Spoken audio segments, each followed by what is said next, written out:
আমার ভাইরা একটু খেয়াল করে শোনেন, মাউতা শব্দ দেওয়ার পরে আমার আল্লাহ প্রথম নাম্বারে দিয়েছেন এই জন্যে যাই করেন মরা তো লাগবে। আর মরণের যন্ত্রণা এত তীব্র, এত কঠিন। ওয়াজাতে সাকরাতুল মাউতি বিল হক যালিকা মা কুনতা মিনহু তাহিদ। আল্লাহ রাব্বুল আলামিন বলেন, পৃথিবীর সব কিছু তোমার দৃষ্টিতে মিথ্যা হতে পারে, কিন্তু মরণের যন্ত্রণা হক, এটা সত্য। আমরা জানি হযরত ইদ্রিস নবী আলাইহিস সালামের জীবনী পড়েছি, আমি তাফসিরের ভেতরে দেখেছি হযরত ইদ্রিস নবী আলাইহিস সালাম তিনি শখ করে একবার মৃত্যুবরণ করতে চেয়েছিলেন। ডাক দিয়ে বলে রব্বুল আলামিন, আজরাইল ফেরেশতা আমার কাছে এসে, তার সাথে আমার বন্ধুত্ব আছে, কথাবার্তারা হয় আমার সাথে, আমি মরতে চাই, তার মানে মরণের যন্ত্রণা কেমন এটা আমি একটু দেখতে চাই। তুমি আজরাইলের সাথে আমার বন্ধুত্ব আরো গাঢ় করে দাও। আল্লাহ রাব্বুল আলামিন কোন বিষয়ে যদি সিদ্ধান্ত নেন, বলেন কুন ফায়াকুন, সঙ্গে সঙ্গে হয়ে যায়। ফেরেশতা আজরাইলের সাথে তার বন্ধুত্ব হয়ে গেল। হাদিসটা যদিও জয়ীফ, দুর্বল, আমি শুধু শিক্ষার জন্য বলছি। ডাক দিয়ে বলে, ফেরেশতা, আল্লাহ আপনার সাথে আমার বন্ধুত্ব তৈরি করে দিয়েছে, আমিও বন্ধুত্ব করেছি, কিন্তু এটা টিকিয়ে রাখতে হলে কয়েকটা কথা আপনার শোনা লাগবে বন্ধু হিসাবে। এক নাম্বারে, আমি মৃত্যুবরণ করে দেখতে চাই যে মরণের যন্ত্রণা কেমন। ফেরেশতা বলে, রব্বুল আলামিন কার কাছে পাঠিয়েছো বন্ধুত্ব করার জন্য? এ তো পুরা ভেজাল, মরে দেখতে চাই কেমন লাগে। আল্লাহ পাক অর্ডার দিলেন, তিনি বললেন, হ্যাঁ আমাকে মারবেন, কিন্তু মরণের পরে আবার আমার রূহ ফিরিয়ে দেবেন, আমাকে আবার জীবন দিয়ে দেবেন। তাফসিরে এসেছে, তিনি যে শখ করে মৃত্যুবরণ করেছিলেন, কেমন যন্ত্রণা পেয়েছিলেন জানেন? একটা জিন্দা ছাগলকে চামড়া ছিলে লবণ লাগিয়ে দিলে যেমন কষ্ট হয়, ওই রকম কষ্ট পেয়েছিলেন।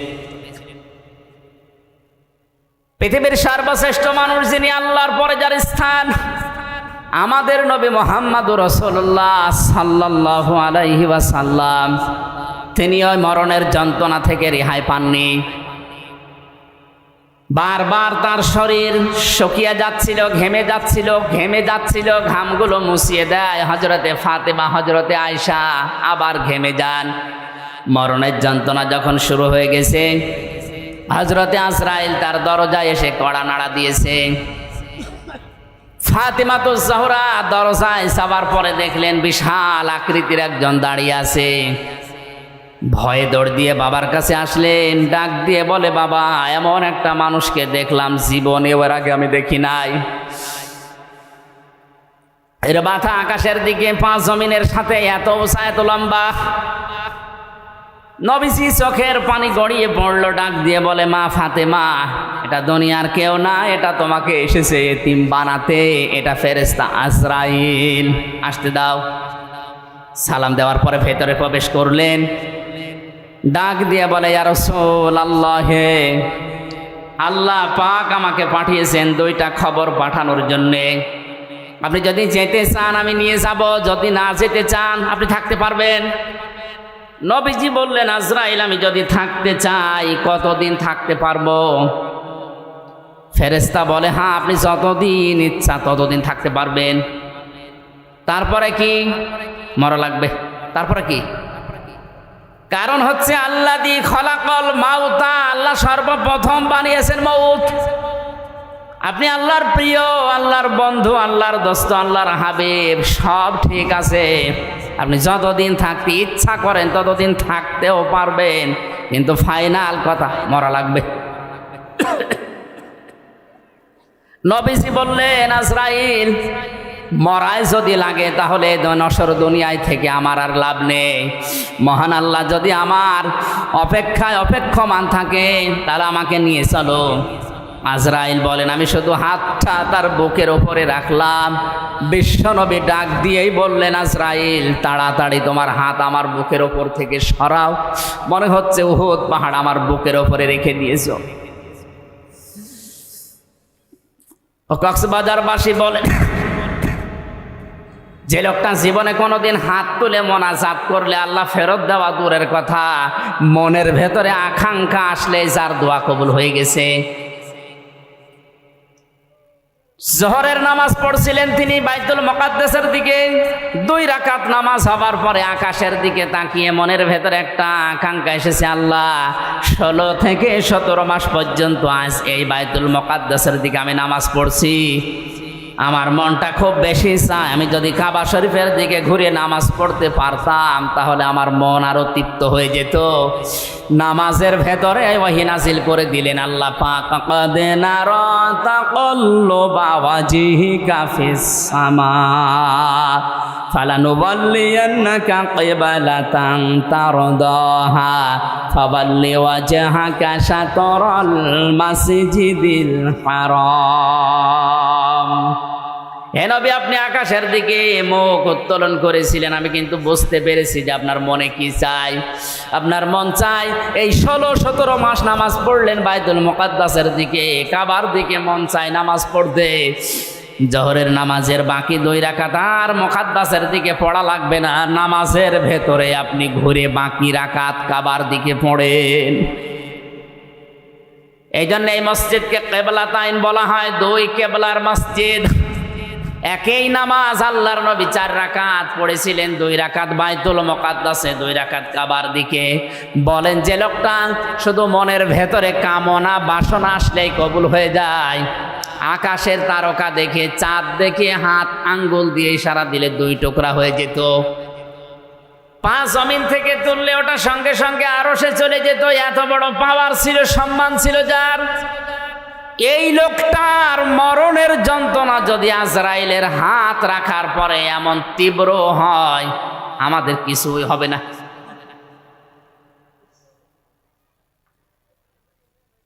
হযরত ঈসা আলাইহিস সালামের ঘটনা আমি তাফসিরে বাইজাবের ভেতরে পড়েছি। হযরতে ঈসা নবীর জামানার সমসাময়িক মানুষেরা খুব ভালো করে খেয়াল করেন, মরণ মাউতা শব্দ আল্লাহ দিলেন প্রথমেই কেন, আর মরণের যন্ত্রণাটা কেমন, কতদিন থাকে এটা। হযরতে ঈসা নবীর উম্মতেরা ডাক দিয়ে বলেন, আল্লাহর নবী আপনি বিভিন্ন মুজিজা দেখিয়েছেন, আজকে একটা নতুন মুজিজা আপনাকে দেখানো লাগবে। এটা একটা পুরাতন কবরস্থান, এখান থেকে যদি আপনি একটা লাশ উত্তোলন করে জীবিত করে তার মুখ থেকে সাক্ষী নিতে পারেন যে লা ইলাহা ইল্লাল্লাহ ঈসা রুহুল্লাহ, তাহলে আপনার উপর আমরা সবাই ঈমান আনব। নবীরা বিপদে পড়লে সঙ্গে সঙ্গে সেজদায় পড়ে যেতেন। হযরত ঈসা সেজদায় পড়ে ডাক দিয়ে বলে, রব্বুল আলামিন, এরা আমাকে একটা চ্যালেঞ্জ ছুড়ে দিয়েছে, এই চ্যালেঞ্জের মোকাবেলা করা আমার দ্বারা সম্ভব না, যদিও আমি নবী, তোমার সাহায্য লাগবে। এখন মেহেরবানি করে এদের হেদায়েত দেওয়ার উসিলায় হলেও তুমি আমাকে সাহায্য করো, পাঠাও। আল্লাহ রাব্বুল আলামিন তাকে ওহী দিলেন, কবরের দিকে আঙ্গুল দিয়ে তিনি বললেন, কুম বিইজনিল্লাহ, হে কবরবাসী, আল্লাহর হুকুমে তুমি জিন্দা হয়ে যাও।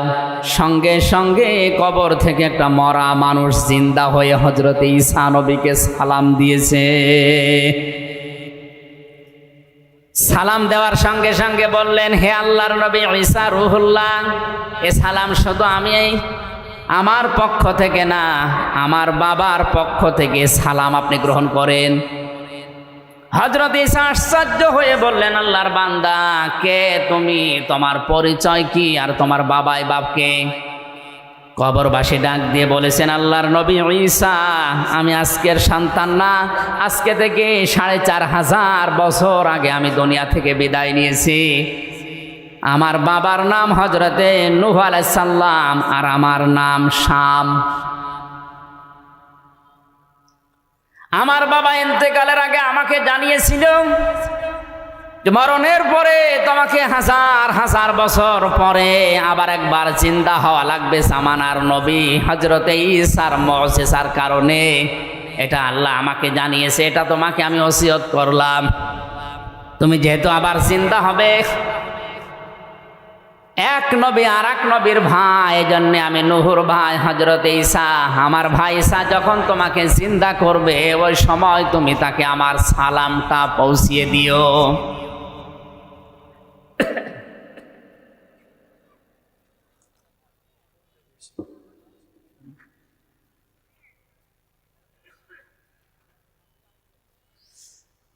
হযরত ঈসা রূহুল্লাহ আশ্চর্য হয়ে বললেন, শাম, তুমি ৪,৫০০ বছর কবরে আছো, কিছু আশ্চর্য কথা আমার একটু শোনাও। শাম বলে, ঈসা রূহুল্লাহ, হে আমার চাচা যান, কারণ এক নবী আর এক নবীর ভাই, এই হিসাবে আপনি আমার বাবার ভাই, আপনি আমার চাচা। আপনাকে আমি দুটা সত্য কথা আমার জীবন থেকে শোনাচ্ছি। তাফসিরে বাইজাবি মুফাসসির লিখেছেন, ১ নম্বরে তিনি বলেছিলেন আল্লাহর নবী ঈসা আমার চাচা। মরণের সময় হযরতে আজরাইল যখন আমাকে তাড়া করছিল, আমার রূহটাকে যখন চাপতে চাপতে শেষ পর্যন্ত আঙ্গুলের মাথা দিয়ে বের করছিল, আমি এমন কষ্ট পেয়েছিলাম ওই সময়, যে যন্ত্রণা আমি অনুভব করেছিলাম, যে তীব্র যন্ত্রণা। ৪,৫০০ বছর এই কবরে পড়ে আছি, এখন ওই যন্ত্রণা আমার শরীর থেকে যায়নি, এখনো ব্যথা করে।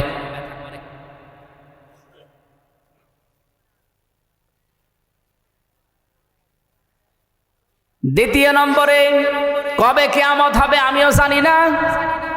কিয়ামতের ওই কঠিন ময়দানে ওঠার আগ পর্যন্ত আমার শরীরের ৩৬০ জোড়া বিভিন্ন অঙ্গ প্রত্যঙ্গের জোড়া দেওয়া আছে। এই জোড়াগুলো আমার এখনো পর্যন্ত এই ৪,৫০০ বছরের ভেতরে মনে হয় এখন কে যেন আমাকে পিটিয়েছে। মুফাসসির লিখেছেন শেষের দিকে, হযরতে শাম তিনি একজন নবী ছিলেন, যদি নবী নাও থাকেন তিনি একজন নবীর সন্তান। বাংলার মুসলমানেরা বলেন বিবেক দিয়ে, একজন মুসলমান নবীর সন্তান, তিনি একজন নবী, এরকম কথাও আছে। তার মরণের যন্ত্রণা যদি এরকম তীব্র হয়, ৪,৫০০ বছরও তিনি ভুলতে না পারেন, আমরা যারা সাধারণ মুসল্লি, সাধারণ মুসলমান যারা, তাদের মরণের সময় কি হবে এটা আল্লাহ ছাড়া আর কেউ জানে না।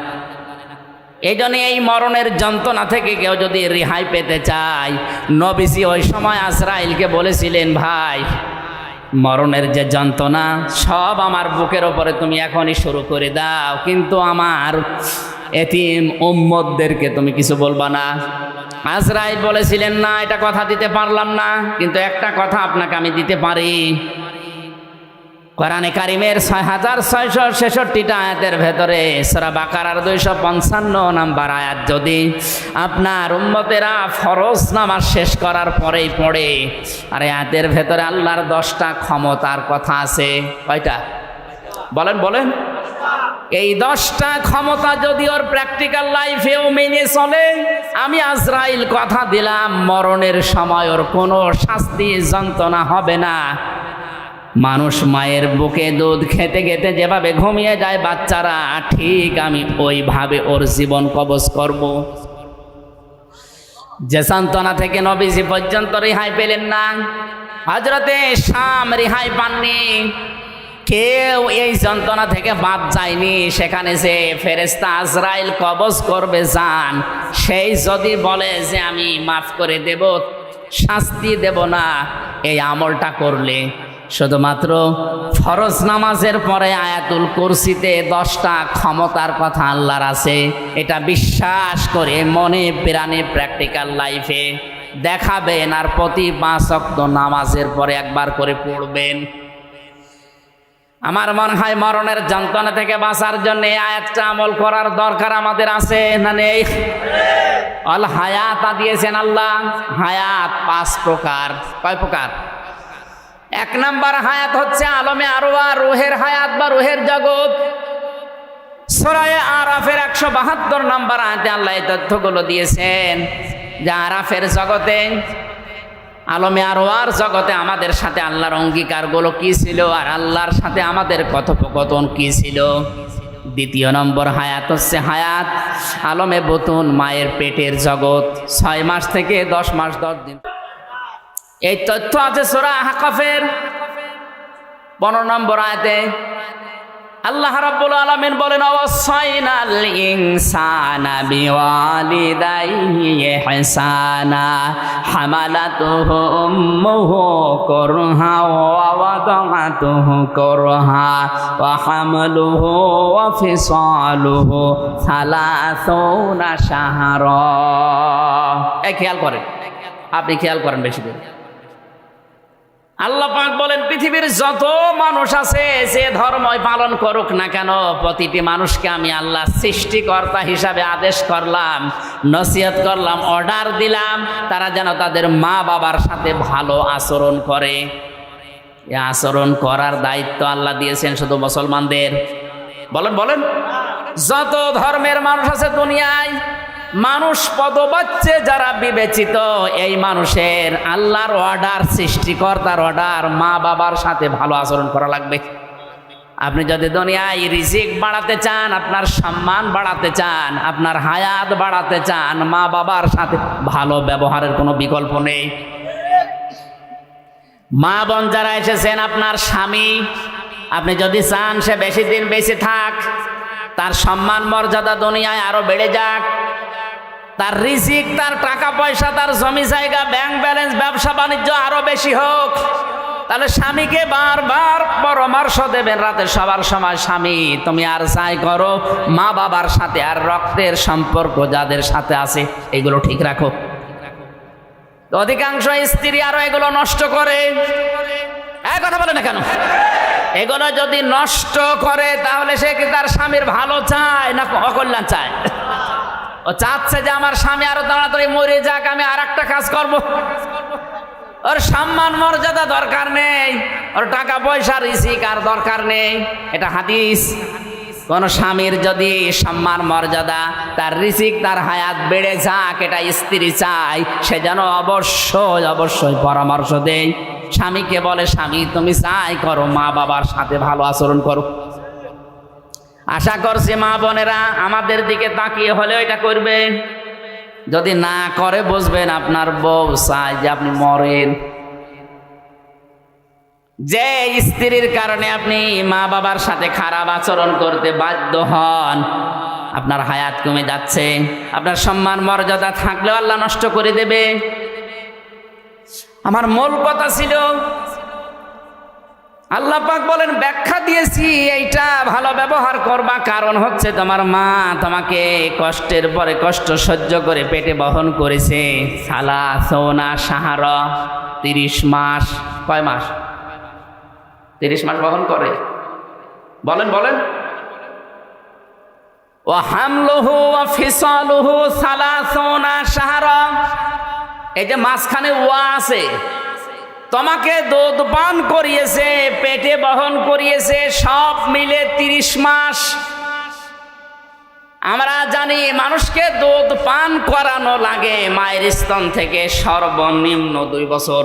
কয় বছর? সূরা বাকারার 233 নম্বর আয়াতে আছে এটা। ওয়ালিদাতু ইরদিউনা আওলাদাহুন্না হাওলাইনি কামিলাইনি লিমান আরাদা আইয়ুতিম্মার রাদা। আমি দুনিয়ার বাবাকে, মায়েদেরকে আদেশ করেছি, তোমরা বাবারা যারা আছো, মায়েদের মাধ্যমে সন্তানকে দুধ পান করাবা 2 বছর। কয় বছর? এ দুধ পান করার দায়িত্ব বাবার না মার? এই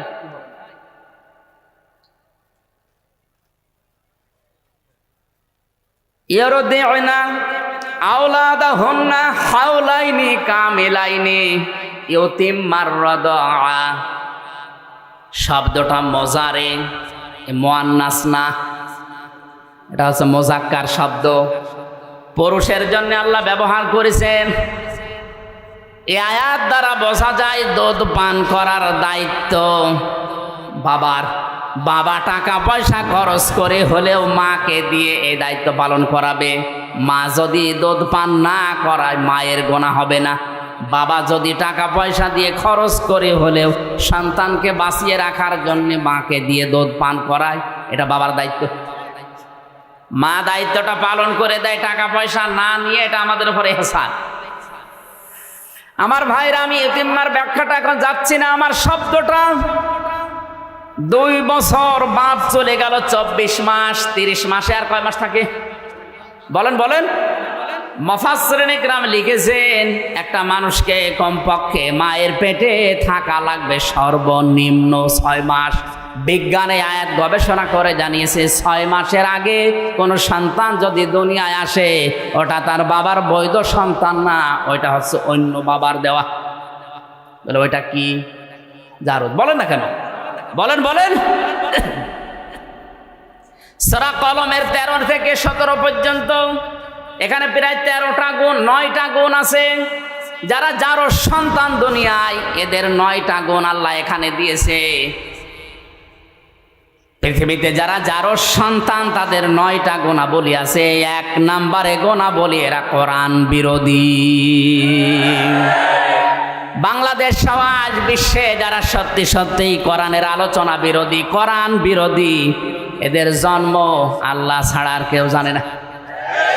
ওর মাও যদি বলে না এটা আমারই, আমার বিশ্বাস হবে না।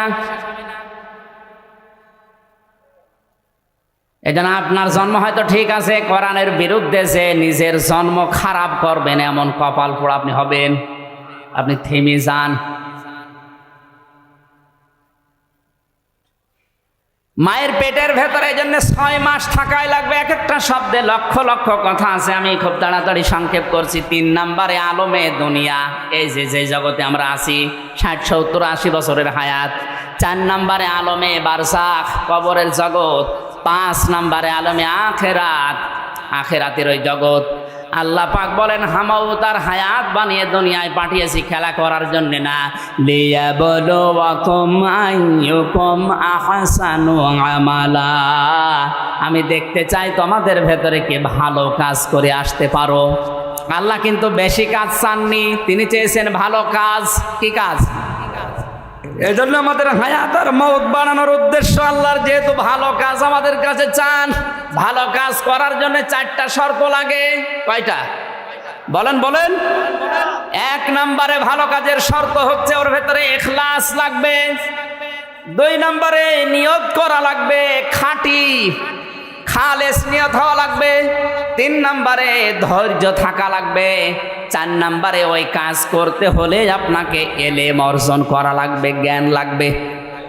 ভালো কাজ হওয়ার জন্য শর্ত কয়টা? আরো জোরে বলেন বলেন। 1 নম্বরে ইলম, 1 নম্বরে, 2 নম্বরে ধৈর্য, 3 নম্বরে খালেস নিয়ত, 4 নম্বরে ইখলাস। উল্টা পাল্টা করে হলো অসুবিধা নেই। 4টা শর্ত যদি না থাকে, ও কাজ বেশি হতে পারে কিন্তু এটা ভালো কাজ না। দুনিয়াতে সব চাইতে বড় ভালো কাজ কোনটা? ওইটা বলবে আমির হামজা। কে বলবে? বলেন বলেন।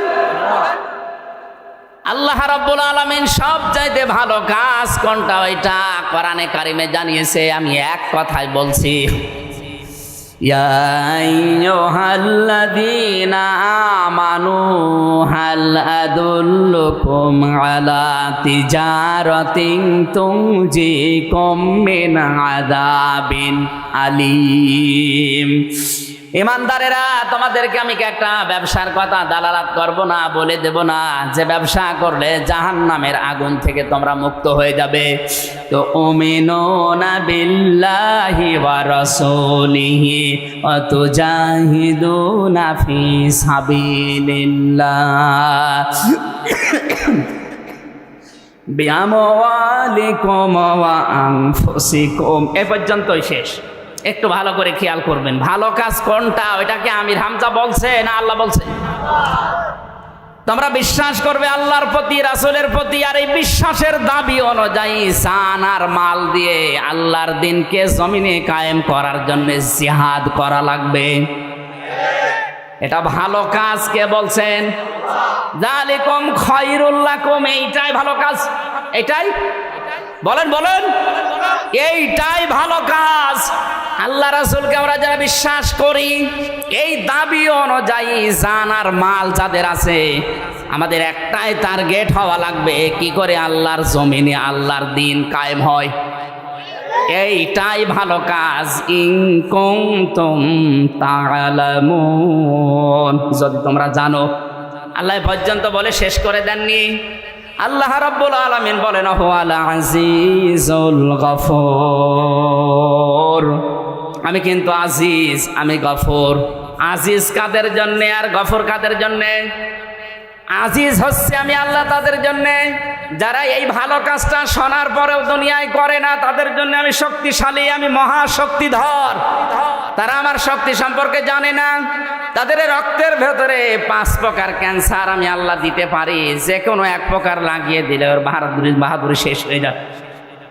আমি কিন্তু আজিজ, আমি কি 2 নম্বরে আমি গফর। আমি কাদের জন্য গফর? আল্লাহর জমিনে আল্লাহর দিন কায়েম করতে গিয়ে যদি ভুল ত্রুটি হয়েও যায়, আপনার কর্মপদ্ধতি যদি ভুলও হয়ে যায়, আপনার কাজ কারবার যদি কোনো ত্রুটিপূর্ণ থাকে, আমার আল্লাহ গফর নামের খাতিরে মাফ করে জান্নাতে দিয়ে দেবেন। আল্লাহ এই আয়াত দুটা বাস্তব জীবনে আমাদের আমল করার তৌফিক দিন, আমিন। আল্লাহ রাব্বুল আলামিন বলেন হাযা বায়ানুল লিন্নাসি ওয়া হুদাও ওয়া মাউইযাতুল লিল মুত্তাকিন। এ কোরআন আমি বিশ্বের মানুষের জন্য বায়ান হিসাবে, বক্তব্য হিসাবে, বর্ণনা হিসাবে নাজিল করেছি। আরবি গ্রামার অনুযায়ী লাম 13টা অর্থে ব্যবহার হয়। তার অন্যতম অর্থ হচ্ছে লাম ব্যবহার করা হয় জীবিত মানুষদের জন্য। কাদের জন্যে? কোরআনে কারিম আল্লাহ নাজিল করেছেন জীবিত মানুষদের জন্য। তাহলে এর বক্তব্য, বর্ণনা যা কিছু আছে, যতদিন জীবন আছে আপনার ততদিন লাগবে। বিশেষ করে বাংলাদেশ, ভারত, পাকিস্তান এই 3টা দেশের মানুষ পাল্টিয়ে ফেলেছি এই কথাটাকে। আমরা অনেকে এই কোরআন পড়ি তো মানুষ মারা গেলে, মানুষ মরে গেলে কোরআন পড়ার দরকার নেই। মরে গেলে কোরআন পড়া না পড়া ওর জন্য সমান, যদি ওর কোরআনের ওপরে দুনিয়ায় আমল না থাকে। এই জন্য পড়া লাগবে, তার সামনে বোঝানো লাগবে, বক্তব্য বিবৃতি দেওয়া লাগবে ওই পর্যন্ত যতক্ষণ ওর জীবন আছে। কি আছে? এর তথ্য কোন শব্দের দ্বারা পেলাম? লামের দ্বারা। কিসের দ্বারা? এই জন্য এখন থেকে এই সিদ্ধান্ত আমাদের নেওয়া লাগবে যে আমরা কোরআন পড়বো, বোঝাবো, এর বক্তব্য বিবৃতি দেব। কাদের সামনে? জীবিত মানুষ না মৃত মানুষ?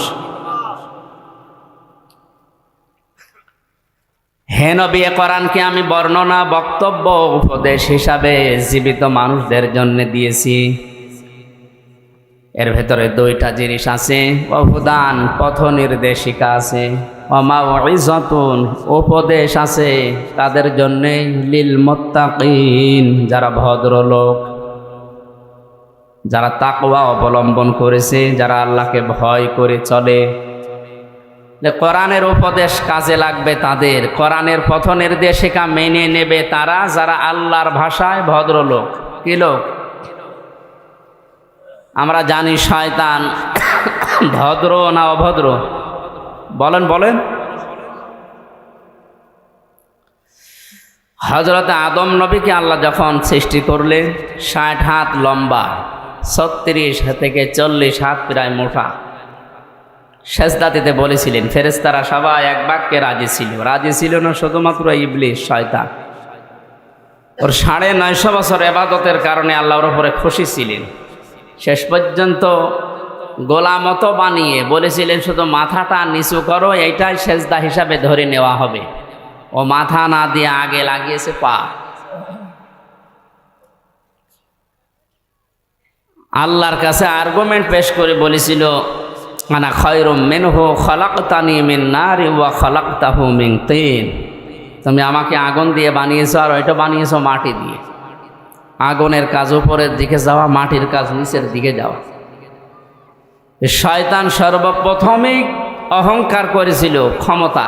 কিসের কথা বুঝতেছে? ও সর্বপ্রথমই আল্লাহর এই যে বিধানটা, এই আইনটা, আল্লাহর এই বক্তব্য শোনার পরেই বিদ্রোহ করেছিল ক্ষমতা দিয়ে।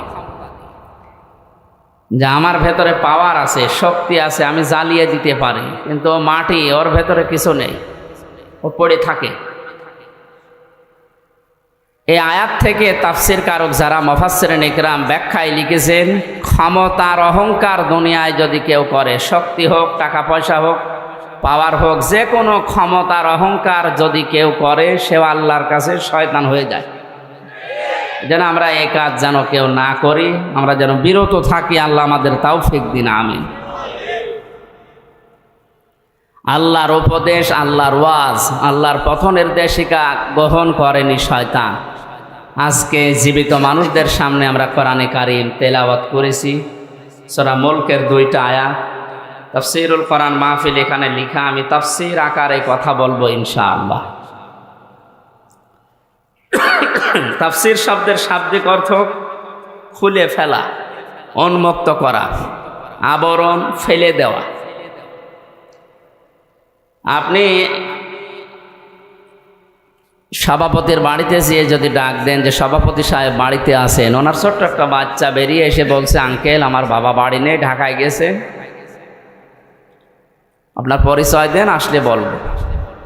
এমনভাবে আঙ্কেল বলে আমারে সালাম দিয়েছে, এ কি ছেলে না মেয়ে এ বোঝার কোনো কায়দা নেই।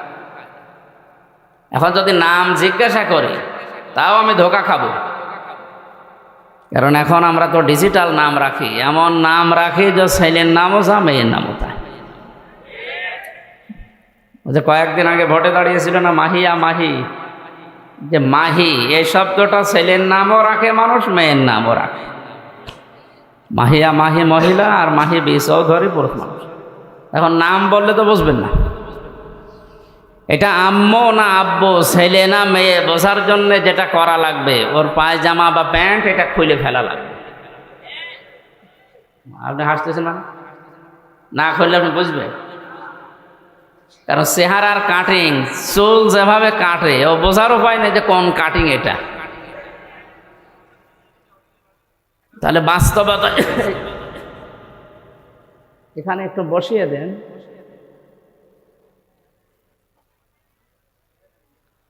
তাহলে এর যে আবরণ দেওয়া আছে, পায়জামা প্যান্ট লুঙ্গি যাই বলেন, এটা যদি খুলে ফেলেন, এবার আপনি টের পাবেন যে এটা ছেলে না মেয়ে, আম্মু না আব্বু। কথা বলেন ঠিক কিনা?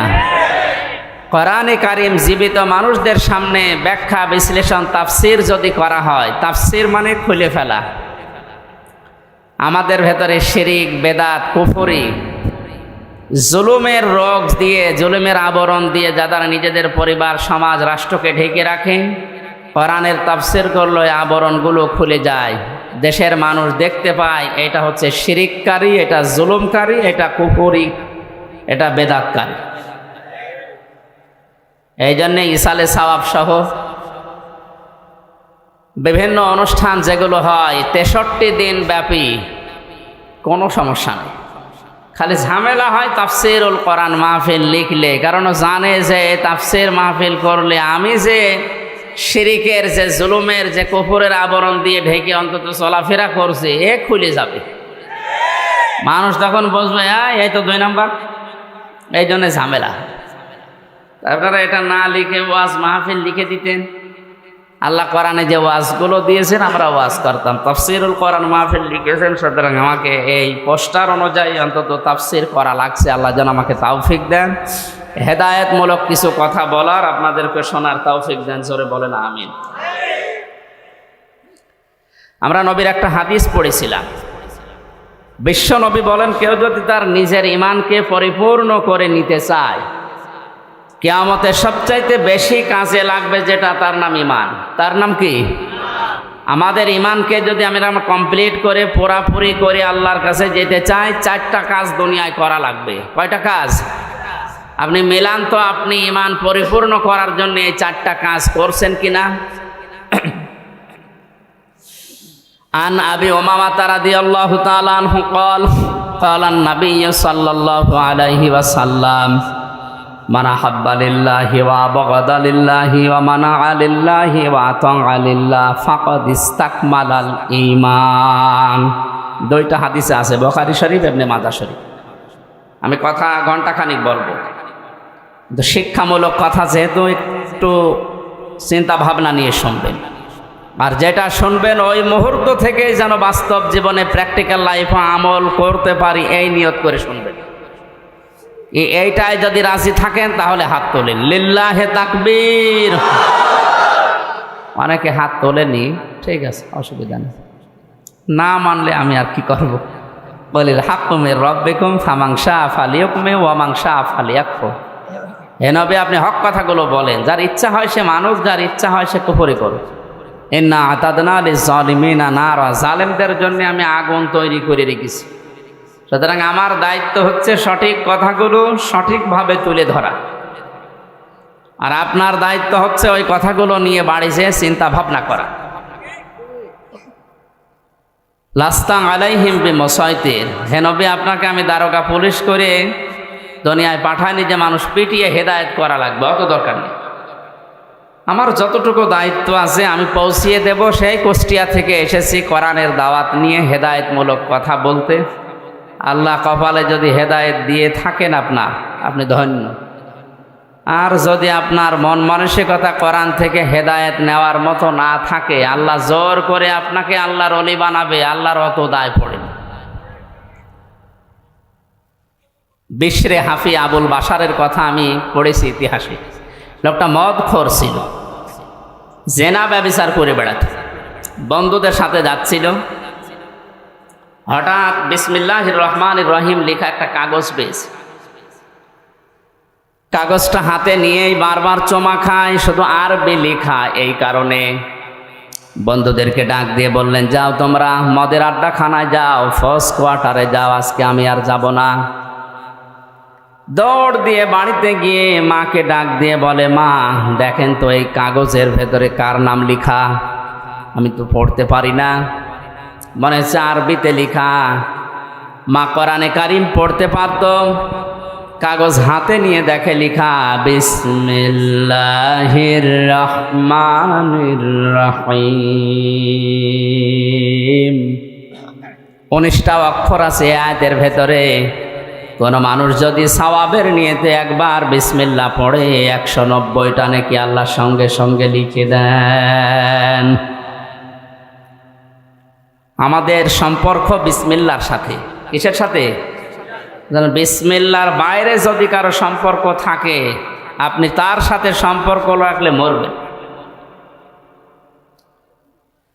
বাশারের মা চোখের পানি ফেলে দিয়ে ডাক দিয়ে বলে, রব্বুল আলামিন, তুমি কি আমার বাশারকে কবুল করেছো নাকি? বলে, কোথায় পেলে কাগজ? পথের মাঝে চলতে গিয়ে পেয়েছি। কি লেখা আছে? বাশারের মা বলে, বাবা, এর ভেতরে তোমার ওই প্রভুর নাম লেখা আছে যিনি তোমাকে বানিয়েছেন। আল্লাহর 3টা নাম লেখা। বাশার ডাক দিয়ে বলে, মা, আমার আল্লাহর নাম, আমার সৃষ্টিকর্তার নাম এখানে লেখা, কোথায় রাখলে সম্মান বাড়বে বলেন তো? মদ খেতে যাওয়া, জেনা করতে যাওয়া যে টাকাগুলো আজকে আমি আর খরচ করিনি, এই টাকা আজকে আমি আর মদ খেতে যাব না। বাজারে গিয়ে মখমলের কাপড় কিনেছে, আল্লাহর এই 3টি নাম করে সুন্দর করে বেঁধেছে, মাথার উপরে রেখে সারাদিন তাকে রেখে সারা রাত পাহারা দিচ্ছে, আল্লাহর নাম কেউ যেন ক্ষতি করতে না পারে। হঠাৎ তার ঘুম এসে গেছে। ঘুমের ভেতরে কে যেন ডাক দিয়ে বলছে, বাশার, পথের মাঝখান থেকে তুলে এনে আমার নামকে যেভাবে সম্মান দিলে, আমিও তোমার নামকে আজকে সাধারণ মানুষের ভেতরে আর না, আমার বিশেষ বিশেষ বান্দাদের সাথে আমার কোরআনে কারিমের আয়াতকে সম্মান দেওয়ার কারণে তোমার নামটা আমার বিশেষ বান্দাদের সাথে লিখে দিলাম। শুধুমাত্র বিসমিল্লাহ শরীফকে সম্মান দেওয়ার কারণে মহান আল্লাহ তার এই মনের দিকে তাকিয়ে কোরআনে কারিমের মাধ্যমে তার হেদায়েত দিয়ে এমন জায়গায় পৌঁছিয়েছিলেন, বাশার বিশরে হাফি তিনি মস্ত বড় আল্লাহর ওলি পর্যন্ত হয়েছিলেন। আজ এই ময়দানে যারা কোরআনে কারিম আমরা শুনতে এসেছি, আপনার যদি মন তৈরি না হয় যে আমি ভালো হব, কোরআন থেকে হেদায়েত নেব, আর আল্লাহ জোর করে আপনাকে হেদায়েত দেবে, আমার আল্লাহর অত দায় পড়ে নাই। এখানে গুরুত্বপূর্ণ আর একটা কথা কয়েক মিনিটে বলি। মানিত্তাবাআল হুদা বিগাইরিল কোরআন আদাল্লাহুল্লাহ। এই ভালো করে শোনেন, আল্লাহর নবী বলেন, এটা মুসলিম শরীফের হাদিস, কোন মানুষ যদি কোরআন বাদ দিয়ে পৃথিবীর কোন জায়গায় হেদায়েত পাওয়ার জন্যে, ভালো হওয়ার জন্যে যায়, আল্লাহ নিজে দায়িত্ব নিয়ে তাকে গোমরা বানিয়ে দেয়। আলেম নেই এখানে? আল্লাহ নবী দল্লা শব্দ দিতে পারতেন, আদাল্লা দিয়েছেন। দল্লা শব্দের শাব্দিক অর্থ হচ্ছে নিজেই নিজেকে পথ ভ্রান্ত করা, নিজেই পথ হারিয়ে ফেলা। আর আদাল্লা শব্দের বাবে ফাল থেকে আসার কারণে বাংলা অর্থ দাঁড়াবে আপনি নিজে হয়তো ভালো হওয়ার নিয়তে গিয়েছিলেন, কিন্তু কোরআনে কারিম, কোরআনের কর্মসূচি, কোরআনের নিয়ম নীতি সেখানে ছিল না। এই জন্যে আল্লাহ নিজে দায়িত্ব নিয়ে আপনাকে আল্লাহ নিজে আরো খারাপ বানিয়ে দেবে। এই হাদিস থেকে বাস্তব যেটা আমার এই চোখে ধরা পড়ছে, কোরআনে কারিম যেই দলে নেই, কোরআনে কারিম যেই দরবারে নেই, কোরআনে কারিম যেই পীরের কাছে নেই, ওখানে যদি কেউ ভালো হওয়ার নিয়তেও যায়, আল্লাহ নিজে তাকে খারাপ বানাবে।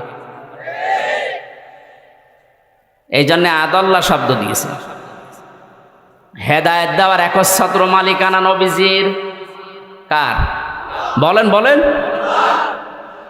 তিনি যদি বলেন যে আমি তোকে নিজে গোমরা করে দেব, পথ ভ্রান্ত করে দেব, পথ ভ্রষ্ট করে দেব, কক্সবাজারবাসী বলেন কে আপনাকে হেদায়েত দিয়ে জান্নাতের পথ দেখাবে? বলছে আল্লাহ। আপনি কোন জগতে আছেন? ভালো করে শুনতে বলছি। শাব্দিক অর্থ এটা বাবে ইফাল থেকে আসার কারণে আদাল্লাহুল্লাহ, আল্লাহ নিজে দায়িত্ব নিয়ে, তিনি ফাইল এখানে, তিনি কর্তা, নিজে দায়িত্ব নিয়ে আপনাকে গোমরা বানাবে, খারাপ বানাবে। আরো আগে যদি বিড়ি না খেতেন, যেখানে কোরআন নেই ওখানে গেলে আপনি বিড়ি খাবে। তার বাস্তব প্রমাণ আমার কুষ্টিয়ার লালনের মাজা। কত মানুষ বিভিন্ন জেলা থেকে যায়, মনে করে যে আল্লাহর ওলি, অথচ কোরআন ওখানে চলে না। এই কথা বলেন না কেন? ওখানে মন মন গাঁজা পাওয়া যায়। আর অধিকাংশ মানুষ থাকে মানে উল্টা পাল্টা, নারী নিয়ে যা তা করে, এরপরে লাল পানি মানি খায়। একবার রাত 9টার সময় যে দেখে একজনকে দুধ খাওয়াচ্ছে, বললাম ভাই কি করে? এর গায়ে তো কোনো পোশাক আশাক নেই। তো হুজুর পোশাক নেই তাতে কি, এ আল্লাহর ওলি, এর ভেতরে মাল আছে। মাল যা আছে সব তো দেখা যাচ্ছে। এর ভেতরে যদি কোনো মাল থাকে, এ মাল তো সবার আছে, এ মাল সবার নেই, তো ও মাল দেখার দরকার নেই। নতুন কোনো মাল যদি থাকে ওইটা দেখা। দেখেন এখানে কোরআনের নিয়ম নীতি থাকলে একটা মানুষ, যেখানে হাঁটুর উপরে কাপড় তোলা একজন পুরুষের জন্য নিষিদ্ধ, হারাম, আর উলঙ্গ হয়ে প্রায় বসে আছে, আর ওরে দুধ খাওয়ায় আর মনে করে আল্লাহর ওলি, এখানে কোরআন আছে? বলেন বলেন। অথচ মানুষ যারা যায় ভালো হওয়ার নিয়েতে অনেকে যায়, যে আল্লাহর ওলির দরবারে যাচ্ছে, যাবার পরে দেখা যায় আরো খারাপ হয়। আগে যদি বিড়ি না খেতো এখন বিড়ি খায়, আগে গাঁজা খেত না এখন গাঁজা খায়। এই জন্য আজকের এই ময়দান থেকে সিদ্ধান্ত নেওয়া লাগবে, কোরআন যেখানে নেই ওই দল যদি আমার বাবাও প্রতিষ্ঠা করে আমি ওখানে যাব না। যেই দরবারে কোরআন চলে না ও দরবার যদি আমার বাবার দরবার হয় তারপরও আমি যাব না। যদি যায় আমাকে খারাপ বানিয়ে দেবে কে? এ দোষ কার? কারণ কোরআন নেই, তুই ওখানে গেলি কেন? শ্বশুরকে বাবা বলা জায়েজ আছে না নেই? আন্দাজে বলেন কেন? শ্বশুরকে বাবা বলতে সমস্যা কি? আজকেও তো শ্বশুর কল দিয়েছিল মাগরিবের পর, আমি বললাম আব্বা কেমন আছেন? জায়েজ না থাকলে আমি বলতাম, কত আপনি আন্দাজে দিতেছেন না। তো শ্বশুরকে বাবা বলা জায়েজ আছে, কিন্তু নিজের বাবার সামনে যদি বারবার শ্বশুরকে বলেন আব্বা জান আব্বা জান, আর এইটা কে আমি চিনি না, আপনার বাবার রাগ হওয়ার সম্ভাবনা হবে না? কোরআন পাঠিয়েছে আল্লাহ হেদায়েত দেওয়ার জন্য। হাদা বায়ানুল লিন্নাস হুদা ওয়া মাউইযাতুল লিল মুত্তাকিন যালিকাল কিতাবু লা রাইবা ফিহি হুদাল লিল মুত্তাকিন। এরকম বহু আয়াত কোরআনে আল্লাহ দিয়েছেন যে এটা হেদায়েতের কিতাব। মানিত্তাবাআল হুদা ফামান তাবিআ হুদায়া ফালা খাউফুন আলাইহিম ওয়ালা হুম ইয়াহজানুন। এরকম প্রায় 26টা আয়াত আছে কোরআনে কারীম, প্রমাণ করে যে আমি হেদায়েত দেওয়ার জন্য দুনিয়ায় এসেছি। সুতরাং নিজের বাবার সামনে শ্বশুরকে বাবা বলা জায়েজ আছে, তারপরও যদি বারবার বলেন বাবার মনে যেমন দুঃখ লাগার সম্ভাবনা আছে। কোরআন আল্লাহ পাঠালো হেদায়েত দেওয়ার জন্য, এইটা বাদ দিয়ে আপনি যার কাছে যাবেন আল্লাহর তখন আপনার বাবার মতো রাগ হবে, দেখি তোর ওই পীর কেমন করে হেদায়েত দেয়। এই জন্যে অধিকাংশ দরবারে গেলে মানুষ আজ হেদায়েত পাওয়ার পরিবর্তে গোমরা হয়ে যাচ্ছে।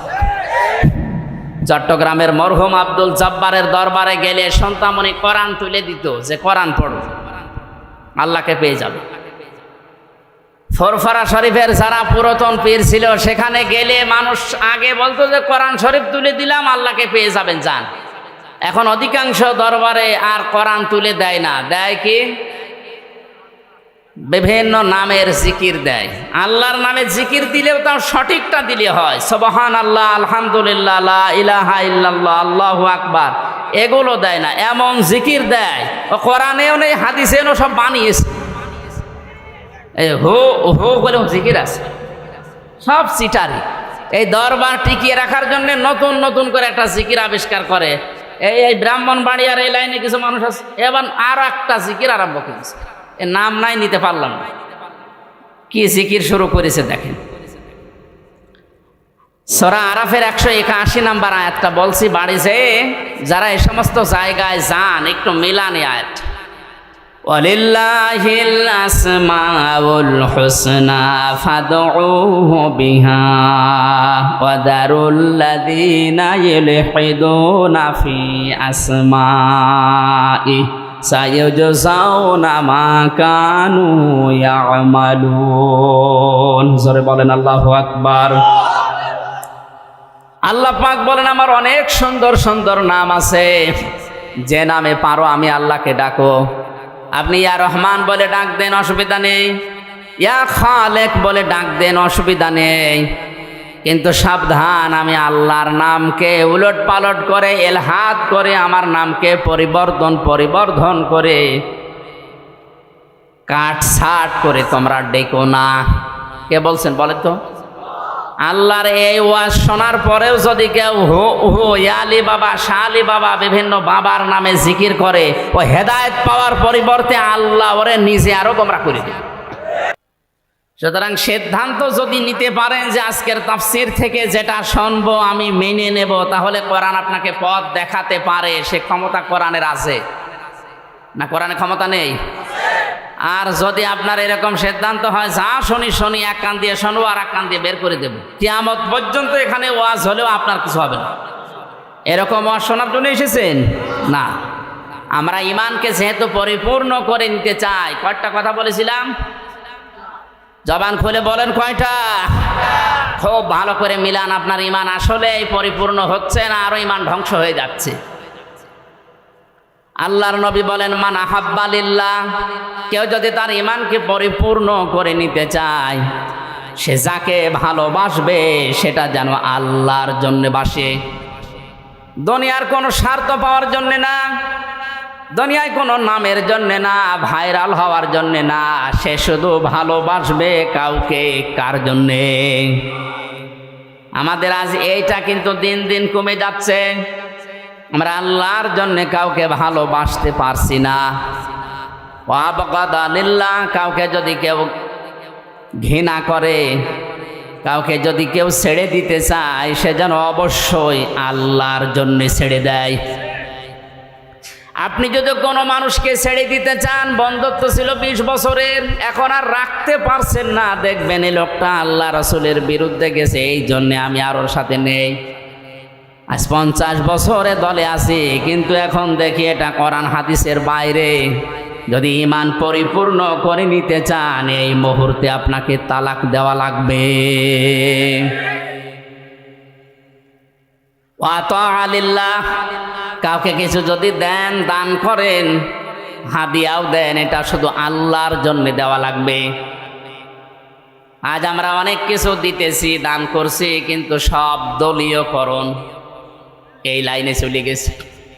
আমি যে ঈমান পরিপূর্ণ করে নেওয়ার জন্য আল্লাহর জন্য দেব, এই মন মানসিকতা আমাদের নষ্ট হয়ে যাচ্ছে। অমানা আলিল্লাহ, আপনি যদি নিষেধ করেন কাউকে দিতে, কাউকে দেবেন না, এইটাও হওয়া লাগবে শুধুমাত্র আল্লাহর জন্যে। নবীজি বলেন কথাগুলো যদিও ছোট ছোট, এই চারটা কথা যাদের মগজ আছে মাথায়, তামাম দুনিয়া দেখবেন এর ভেতরে লুকিয়ে আছে। আমার তো মনে হয় এই চারটা কথায় নবীজি যা জানাতে চেয়েছেন, আমার যতদিন হায়াত আল্লাহ দিয়েছেন, আমি এই চারটা পয়েন্টের উপরে যদি কথা বলি আমার জীবনই শেষ হয়ে যাবে। সব এর ভেতরে আছে। আপনি কাউকে ভালোবাসবেন আল্লাহর জন্যে, কাউকে ঘৃণা করবেন আল্লাহর জন্যে, কাউকে দান করবেন আল্লাহর জন্যে, দান করা থেকে বিরত থাকবেন আল্লাহর জন্যে, তাহলে দুনিয়ার থাকে কি? এই চারটা গুণ যদি কেউ অর্জন করে, নবীজি বলেন ফাকাদ ইস্তাকমালাল ঈমান। এই আরবি গ্রামার যারা জানে, ফা ব্যবহার হয় 19টা অর্থে। কয়টা? এর 13 নাম্বার কায়দাতে আছে, বালাগাত মান থেকে দেখবেন। এই ফা ব্যবহার করার নিয়ম হচ্ছে, আগের যে বর্ণনা নবীজি করছিলেন বা আপনি করছিলেন, এই কথাগুলো যদি কেউ মেনে নেয়, তাহলে পরের কথায় ফা দিয়ে গ্যারান্টি দেওয়া হচ্ছে। এরপরে আবার কদ আছে, কদ মানে নিশ্চয়, অবশ্যই। নবীজি বলেন ফাকাদ ইস্তাকমালাল ঈমান। এই চারটি গুণ যদি কেউ দুনিয়ায় অর্জন করে, ও যেন ওর ঈমানকে পরিপূর্ণ করে নিল। জোরে বলেন আল্লাহু আকবার। আমি সহ যারা শুনলাম, এখন থেকে এই হাদিসটার উপরে যেন আমল করতে পারি, নবীজি আল্লাহ তাওফিক দিন। জোরে বলেন আমিন। সূরা মুলক থেকে 2টা আয়াত পড়েছি, জবান খুলে তাফসীর শোনার নিয়তে। শয়তান যদি আশপাশে থাকে যেন চলে যায়। বলে আউযু বিল্লাহি মিনাশ শাইতানির রাজিম। বিসমিল্লাহির রহমানির রহিম। তাবারাকাল্লাযী বিয়াদিহিল মুলক ওয়া হুয়া আলা কুল্লি শাইইন কাদির। আল্লাযী খালাকাল মাউতা ওয়াল হায়াতা লিয়াবলুয়াকুম আইয়ুকুম আহসানু আমালা ওয়া হুয়াল আজিজুল গফুর।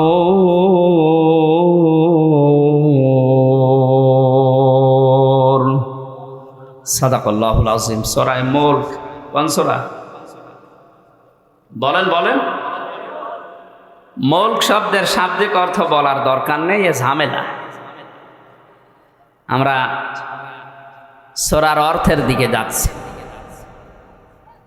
তাবারাকা বরকতময়, আল্লাযী ওই সত্তা, বিয়াদিহিল মুলক যার হাতে ক্ষমতা।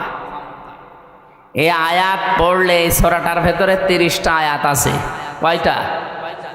এশার নামাজের পরে ঘুমানোর আগে কোনো মানুষ যদি প্রতিনিয়ত এই সূরাটা পড়ে, আর এর ভেতরে 30টা পয়েন্ট আছে। এই 30টা পয়েন্ট যদিও দুনিয়ার প্র্যাকটিক্যাল লাইফে সত্যি আমল করতে পারে, মরণের পরে এই সূরা কবরে তাকে শাস্তি থেকে বাঁচিয়ে দেবে। এমনকি কিয়ামতের ময়দানে সূরায়ে মুলক আল্লাহর সামনে দাঁড়িয়ে ঝগড়া পর্যন্ত করবে রব্বুল আলামিন।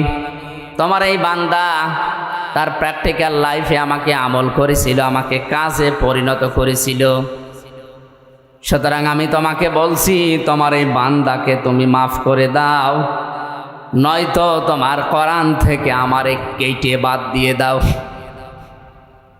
আমার মতো সলিমদ্দি আপনার মতো মানুষের জন্য কোরআন থেকে আল্লাহ আয়াত কেটে বাদ দেবে? বলেন বলেন। শেষ পর্যন্ত আল্লাহ আমাকে আপনাকে যারা এই আয়াতটা এখন থেকে আমল করবেন, শেষ পর্যন্ত নবীজি বলেন আল্লাহ তাদেরকে মাফ করেই দেবে।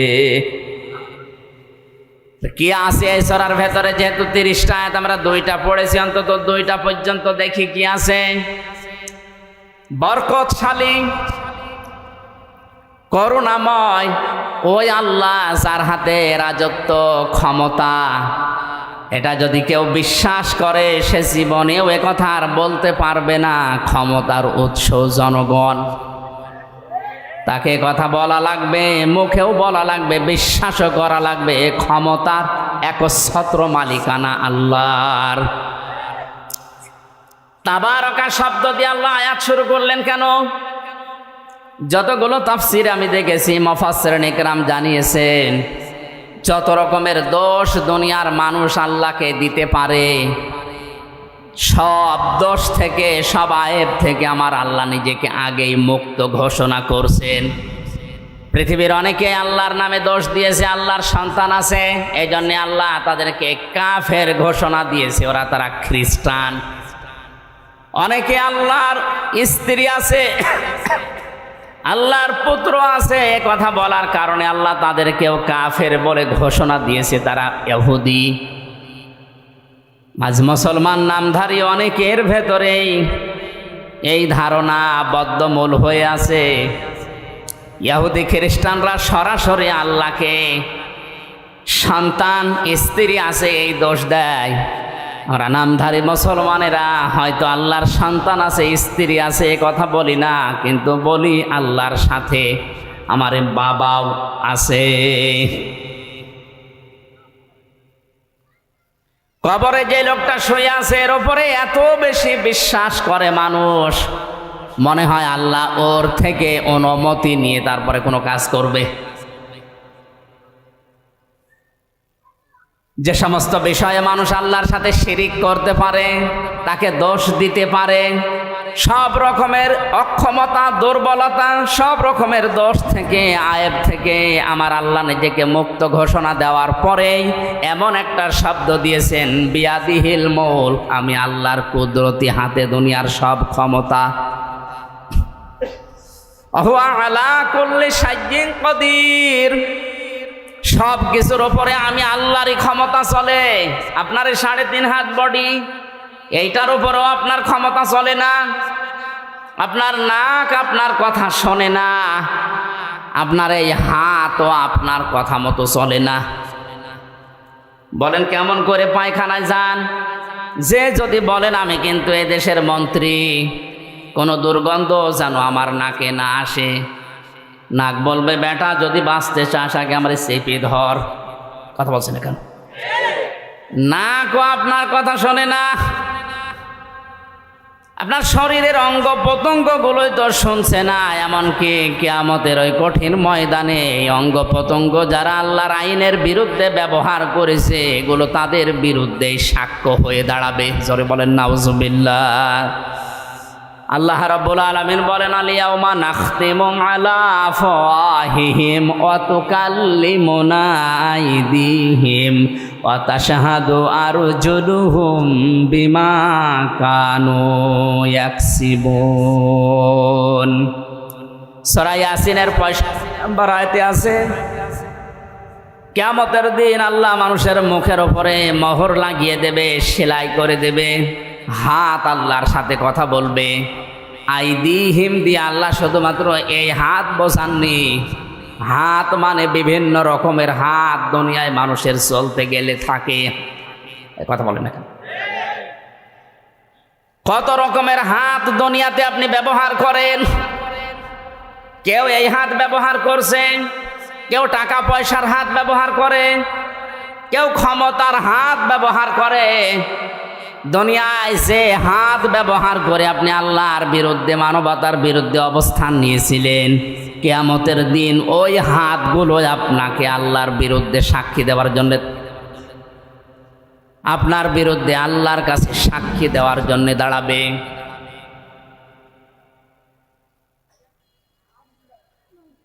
কক্সবাজারবাসী, এই জন্য আমাদের এখান থেকে থেমে যাওয়া লাগবে। আমার হাত দিয়ে, সে সম্পদের হাত, ক্ষমতার হাত, এই হাত কোনো হাত দিয়ে যেন আল্লাহ রসুল এবং মানবতার বিরুদ্ধে কোনো কাজ না হয়। আজকে হয়তো অনেককেই দেখতে পাচ্ছি, কিন্তু চোখ বন্ধ করার পরে আমার সাথে থাকা দূরের কথা, কেউ আমার সাথে থাকতেও চাইবে না। কোরআনে কারীম জানিয়েছে অকুল্লুহুম আতিহি ইয়াউমাল কিয়ামাতি ফারদা। সূরা মরিয়মের 95 নম্বর আয়াতে আছে কিয়ামতে প্রত্যেকটি মানুষকে আল্লাহ তার নিজের কাছে ডাকবেন, স্রেফ একা একা। কয়জন করে বলেন বলেন? সুতরাং বিভ্রান্তি যদি কেউ ছড়ায় কিয়ামতে অনেকে হাজার হাজার মরিদ নিয়ে উঠবে, এটা পুরা মিথ্যা কথা, আয়াতের সাথে সাংঘর্ষিক। কোন মানুষ যদি বলে কিয়ামতে আমার অমক বাবা লক্ষ কোটি মরিদ নিয়ে আসবে স্লোগান দিতে দিতে, এটা মিথ্যা কথা। আল্লাহর কোরআন জানিয়েছে কিয়ামতে প্রতিটি মানুষ উঠবে। কয়জন করে বলেন বলেন? ফাইদা নুফিখা ফিস-সূরি ফালা আনসাবা বাইনাহুম ইয়াউমাইযিন ওয়ালা ইয়াতাসাআলুন। সূরা মুমিনুনের ভেতরে আল্লাহ বলেন যখন সিংহায় ফুৎকার দেওয়া হবে, যত রকমের সম্পর্ক আছে মানুষের সাথে সব সম্পর্ক কাট হয়ে যাবে। রক্তের সম্পর্ক হোক, আত্মীয়তার সম্পর্ক হোক, দলীয় সম্পর্ক হোক। ও কক্সবাজারবাসী, এই সামনে আমার শুধু এই 20,000 মানুষ বসে নেই, মিডিয়ারা কালকে এটা ছড়াবে তাম দুনিয়ার 750 কোটি মানুষের কাছে, এটা ছড়িয়ে যাবে বিভিন্ন ভাষায়। সবাইকে সামনে নিয়ে বলছি কিয়ামতের ময়দানে সব সম্পর্ক কাট হয়ে যাবে। ওয়ালা ইয়াতাসালুন, এমনকি কেউ কারো সম্পর্কে কোনো প্রশ্ন করার সুযোগ পাবে না। পরিচয় থাকলেও পরিচয় দিতে চাইবে না, ভুলে যাবে। এই জন্য আমার এখনই সাবধান হওয়া দরকার। আজকের এই মাহফিলে সচেতন হওয়ার জন্যই দিয়েছে আল্লাহ। যেহেতু সব কিছুর উপরে ক্ষমতাবান, তার দিকে ভরসা আমারে ঠিক ওই পরিমাণ করা দরকার। কথা বলেন ঠিক কিনা? আমার বাস্তব জীবনের কথা বলছি। আমার 2টা মেয়ে আছে, একটা 10 বছর, একটা এই 3.5-4 বছর। বড়টাকে আমি ওপরের দিকে ভাবে ছুড়ে মারলে ও কান্নাকাটি করে, আর ছোটটারে ওপরে তুললে ও যত উপরে তুলতে চায় তত আরো হাসে। বড়টা জানে যে আমার বাবা যদি ওপরে আমারে ছুড়ে মারে আমারে ধরতে পারবে না, পড়ে গেলে আমার লাগবে, আমার ব্যথা লাগবে। আর ছোটটার ভেতরে এখনো পর্যন্ত ওই বুঝ আসেনি, ওরে যত উপরে ছুড়ে মারি তত হাসে, কারণ ওর বিশ্বাস আছে আমার উপরে আমার বাবা যত উপরে মারুক না কেন নিচে হাত পেতে রাখবে।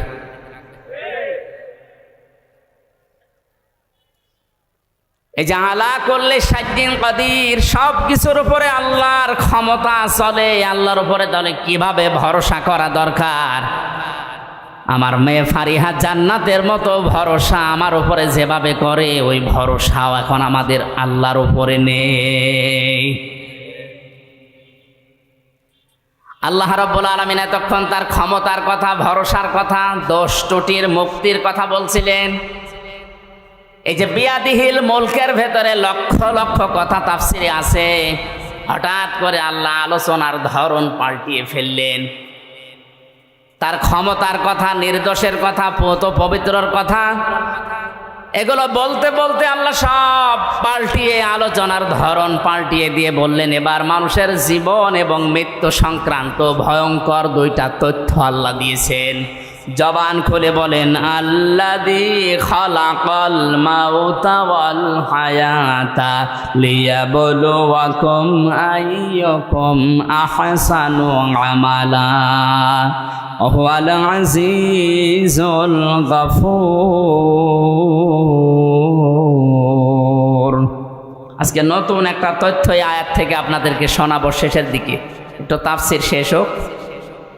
আল্লাহ রাব্বুল আলামিন হঠাৎ আলোচনার ধরন পাল্টিয়ে এবার বলতে আরম্ভ করেছেন আল্লাযী খালাকাল মাউতা। তিনি কিন্তু ওই আল্লাহ যিনি দোষ ত্রুটি থেকে মুক্ত, যার হাতে ক্ষমতা, যার সব ক্ষমতার মালিক যিনি, তিনি তোমাদের মউত আর হায়াত সৃষ্টি করেছেন। আমাদের মউত আর হায়াত বানিয়েছেন কে? আয়াতের সর্বপ্রথম শব্দ কিন্তু আল মাউতা, মাউত দিয়ে দ্বিতীয় নম্বরের শব্দ ওয়াল হায়াতা, আল্লাহ আগে হায়াত না বানিয়ে মওত আগে বানিলেন। মুফাসসিরিন ইকরাম লিখেছেন দুনিয়ার মানুষ একথা মনে প্রাণে 100 ভাগ বিশ্বাস করো যে তুমি আর যাই করো না কেন মরা লাগবে। পৃথিবীতে বহু নাস্তিকের জীবনী আমি পড়েছি, সালমান রুশদি সহ ডক্টর আহমেদ শরীফ, কত নাস্তিক যারা আল্লাহকে পর্যন্ত বিশ্বাস করেনি, কিন্তু এই কথা তারা বিশ্বাস করে বলতে বাধ্য হয়েছে যে মরা লাগবে। কি করা লাগবে? 6665টা আয়াত পর্যন্ত অনেকে অস্বীকার করেছে, এখনো করছে, ভবিষ্যতেও করতে পারে। একটা মাত্র আয়াত কেউ অস্বীকার করেনি, করতেও পারবে না কিয়ামত পর্যন্ত। কুল্লু নাফসিন যায়িকাতুল মাউত সুম্মা ইলাইনা তুরজাউন। আল্লাহ পাক বলেন অবশ্যই সবাইকে মরা লাগবে, ফিরে আসা লাগবে আমি আল্লাহর কাছে। কার কাছে? মাউতা শব্দ আল্লাহ দিয়েছেন। তাফসিরে আমি মাউতের ধরন পেয়েছি, মানুষের মরণের যন্ত্রণা পেয়েছি প্রায় 10 রকম। মরণের পরে অধিকাংশ মানুষের এই আকৃতি আর থাকবে না। কোরআন জানিয়েছে ইউরাফুল মুজরিমুনা বিসিমাহুম ফায়ুখাযু বিন নাওয়াসি ওয়াল আকদাম। জবান খুলে কোরআনের আয়াত বলেন ফাবিআই আলা'i রাব্বিকুমা তুকাদ্দিবান। কিয়ামতের ময়দানে পাপিষ্ঠদেরকে আমি আল্লাহ জিজ্ঞাসা করব না, ও হামজা এই কাজ করেছিলে না? দুনিয়ার মানুষ আমরা দেখি আদালতে, এই 3টা বছর আমি জেলখানায় ছিলাম, যতবার আদালতে গেছি সাক্ষী নেয়, এমনকি আমাকেও বিচারক জিজ্ঞাসা করে আপনার নামে এই অভিযোগ আপনি করেছেন কিনা। উনি নিচে যেহেতু জানে না, উকিল যারা দাঁড়ায় তাদের কথাও শুনে বিশ্বাস পায় না, শেষ পর্যন্ত আমারে জিজ্ঞাসা করে আপনি এই অপরাধ করেছেন কিনা। আল্লাহ পাক বলেন মানুষের এই বিচার ব্যবস্থার আমি আল্লাহর বিচার সম্পূর্ণ আলাদা। যেহেতু বিচারক ওই জায়গায় ছিল না, ওর অতীত বর্তমান ভবিষ্যৎ কিছু জানা নেই, এই জন্যে জিজ্ঞাসা করি না এটা করেছেন কিনা। আমি আল্লাহর সব জানা আছে, এই জন্যে কাউকে তার পাপের কথা আমি জিজ্ঞাসা করব না, ওর শরীরের ভেতরে ওই চিহ্ন ফুটিয়ে তুলব। তাফসিরে 10 প্রকার মানুষের নাম আমি পেয়েছি। অনেক মানুষ মরণের পরেই তার চেহারা পাল্টিয়ে কুকুরের মতো হয়ে যাবে। আপনি যতই সুন্দর করে কাফন দাফন দিয়ে উপরে ফুলের পাহাড় লাগিয়ে দেন, ভেতরে আল্লাহ তার আকৃতি কুকুর বানিয়ে দিয়েছে। কুকুরের চেহারা হবে কাদের? তাফসিরে আছে, মুফাসসিরিন ইকরাম জানিয়েছেন দুনিয়ায় কুকুরের স্বভাবকে, একটা কুকুরকে আপনি খাবার দেবেন, যা দিয়েছেন, ও যদি মরণ পর্যন্ত খায় তাও শেষ হবে না। পাশেরটা যদি কিছু দেন হামলা দেবে। এই কথা বলছেন এখন। কুকুরের এই চরিত্র, এই স্বভাব আজ বাংলাদেশে অনেকের ভেতরে আছে। নিজের যা সম্পদ আছে, যা উপার্জন করেছে, ও যদি মরণ পর্যন্ত খায় তাও শেষ হবে না, এরপরেও মানুষ এটা হামলা দেয়। এ ধরনের মানুষ দিন দিন কমে যাচ্ছে। হ্যাঁ, এ 15-20 বছরে আরো বেড়েছে। নিজের যা আছে আমার মনে হয় ওর 14 বংশ কোনোদিন শেষ হবে না খেয়ে, এরপরেও পাশেরটায় হামলা দেয়। আল্লাহর কসম, কোরআনে কারিমের সূরা রহমানের এই আয়াত থেকে বলছি, মরণের পরে আপনার আকৃতি থাকবে না, যদি থাকে তাহলে কোরআনের এই আয়াত মিথ্যা হয়ে যাবে। এক কথা বলে না কেন ভাই? এখানে সমস্যা আছে।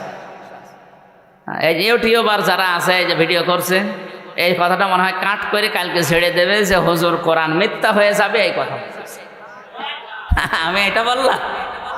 আমি করোনা নিয়ে একটা তথ্য দিয়েছিলাম ভোলাতে, এরা কাটসাট করে এমন ভাবে উপস্থাপন করেছে, রিমান্ডে আমারও জিজ্ঞাসা করে হ্যাঁ আপনি এটা বলেছেন, অথচ আমি তো ওইটা বলতে চাইনি। আগের কথা পরের কথা কেটে দিয়ে এখানে প্রসাব করিবেন, না করিলে 50 টাকা দেবেন। প্রসাব যদি নাও লাগে টাকা বাঁচানোর জন্য প্রসাব করিনি, শেষে ধরা খায়। আমার এই ধরা খাইয়েছে এরা, এই কাটসাট করে 2 মিনিট 2.5 মিনিট করে ছাড়ে, আর এইগুলো আমার রিমান্ডে জিজ্ঞাসা করে। অথচ ওই কথা তো আমার না, আপনি আগের কথা পরের কথা, 1 ঘন্টা 1.5 ঘন্টা 2 ঘন্টা কথা বলি, এগুলো না দিয়ে মাঝখান থেকে 2.5 মিনিট দিয়ে দিলেন। ও আগে পরে কি আছে আমি তো জানি না। অন্তত এই 150-200 ক্যামেরা যারা এসেছেন আপনাদের হাতে পায়ে ধরে বলছে এই ক্ষতি আর করেন না, আমি আবার হয়তো আপনাদের জন্য যাব, কারণ এরাই ঝামেলা করে। এটা আর করেন না ভাই। এই জন্য আমাদের আকৃতি যদি মরণের পরে কুকুরের মতো করতে না চাই, তাহলে মানুষের সম্পদে হামলা দেওয়া, অবৈধভাবে খাওয়া, এটা এই মুহূর্ত থেকেই বন্ধ করা লাগবে।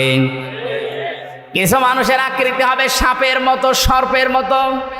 সাপের কাজ হচ্ছে একটা মানুষকে সবল দেয়, লোকটা মারা যায়, সাপের কোনো লাভ। এই জবাব দেন না কেন? অনেক মানুষ এখন এই দেশে তৈরি হচ্ছে, সকালবেলা থেকে ওঠার পরেই ওর ধান্দা থাকে কার ক্ষতি করব, অথচ নিজের কোনো লাভ হয় না। মাঝখান থেকে লোকটার 2 বছর জেল হয়ে যায়। আমার পেছনে যারা লেগে আমার এই 3 বছরে জেল খাটিয়েছে তাদের কোনোই লাভ হয়নি। মাঝখান থেকে আমার 3টা বছর অন্ধকারে গেল।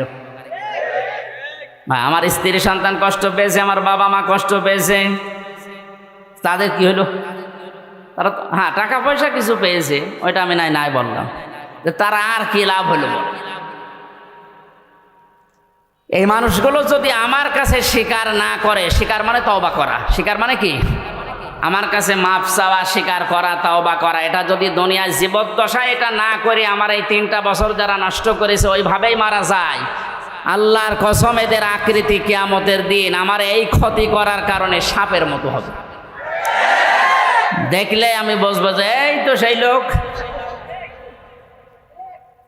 শুধু আমার ব্যাপারে আমি বললাম, এরকম হাজারো মানুষের জীবনে ঘটছে এখন, না ঘটছে না?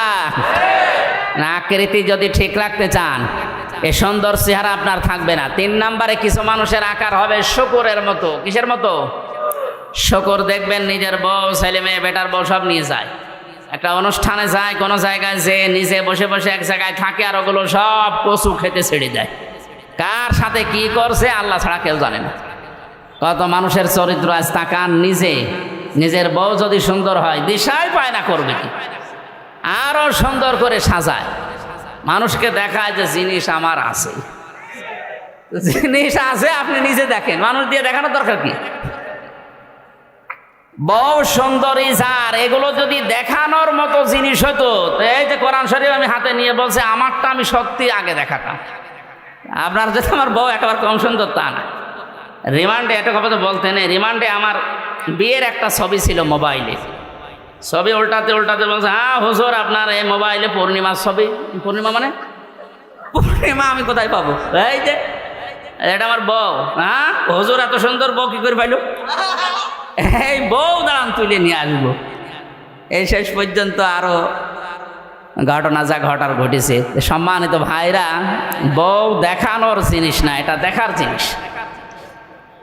মেয়ে লোকের এই চেহারা, এই সৌন্দর্য শুধুমাত্র তার স্বামীর জন্যে, তার বাবার জন্যেও না। এক কথা বলেন না কেন? যে বাবা জন্ম দিয়েছে ওই বাবার জন্যও যদি এই সৌন্দর্য উপভোগ করা জায়েজ না থাকে, শুধু স্বামী বাদ দিয়ে, তাহলে দুনিয়ায় আর কার জন্যে জায়েজ হয়? আপনি আবার বিবেক দিয়ে বলেন। এরপরেও যদি কেউ নিজের বউকে, নিজের যুবতী মেয়েকে আরো সুন্দর করে সাজিয়ে প্রদর্শন করেন যে জিনিস আমার আছে দেখো, কিয়ামতের দিন আপনার এই আকৃতি থাকবে না, আপনি শুকর হয়ে উঠবেন। জোরে বলেন নাউযুবিল্লাহি মিন যালিক।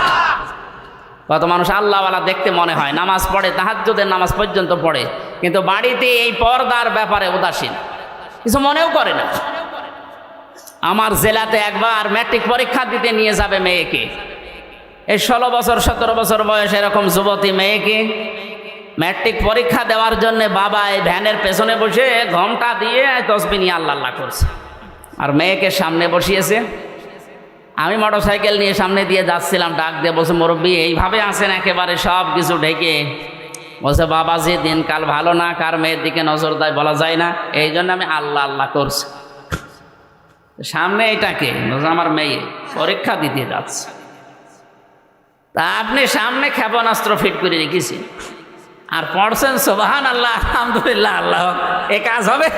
আগে ওইটা ঢাকেন, আপনার মাথায় পাগড়ি দেওয়ার দরকার নেই, এই পাগড়ি ওই মেয়ের মাথায় দিন। এই জন্য আকৃতি যদি শুকুরের মতো করতে কেউ না চান, এই মুহূর্তে নিজের বউকে, নিজের বোনকে, বেটার বউকে, নিজের মেয়েকে পর্দার ভেতরে নিয়ে আসেন। এটা আপনাকে বাঁচার জন্য আমি বললাম। এরকম 10 প্রকার আছে, আমি সবগুলো বলতে পারছি না। কয়টা পর্যন্ত করবো? 12টা না শেষ করে দেবো? 12টা পর্যন্ত করি নাকি?